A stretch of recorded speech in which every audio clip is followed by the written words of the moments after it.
Nang mag-rally po ang Iglesia noong January 13, 2025, ang ipinanawagan po namin sa mga namiminuno sa ating bansa, at malamang ay naaalala niyo po ito, kapayapaan, pagkakaisa, at unahing asikasuhin ang problema ng ating bansa at mamamayan nito kaysa yung mga hakbanging magbubunga lamang ng awayan at hidwaan.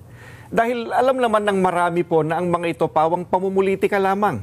Ang nakakalungkot po ay yung panawagang yun ng Iglesia ni Cristo tila hindi pinakinggan ng mga kinauukulan. Hindi naman po natin may tatatwa ng sino man.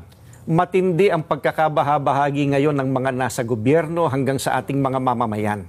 Hindi lamang tayong mga Pilipino ang nakakaalam na hindi tayo nagkakaisa. Ang nakakalungkot, maging ang mga taga-ibang bansang nagmamasid sa kaganapan po rito ngayon sa Pilipinas, alam na alam nila, hindi nagkakaisa.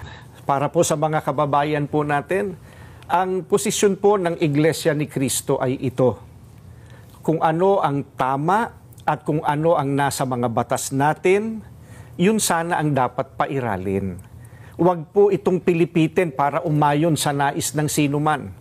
Hindi po sumasang-ayon ang Iglesia sa anumang hakbangin na hindi naaayon sa mga batas ng ating bansa. Sapagkat ang batas po ang salalayang nagpapanatili ng kaayusan sa ating bansa.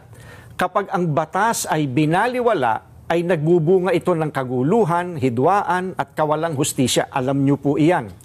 Sino mang Pilipino o mamamayan ng ating bansa na may ginawang paglabag sa ating mga batas, dito dapat litisin sa ating bansa. Bakit po? Sapagkat gumagana naman ang sistema ng ating hustisya.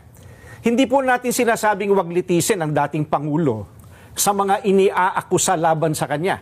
Ang saganang amin po, nagtitiwala ang Iglesia ni Cristo sa integridad at kakayahan ng hudikatura para pagpasyahan ng ganitong bagay at usapin.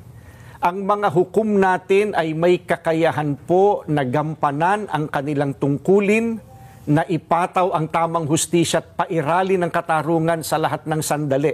Kaya, hindi natin dapat isuko ang soberenya ng ating bansa sa iba. Yan po ang posisyon natin.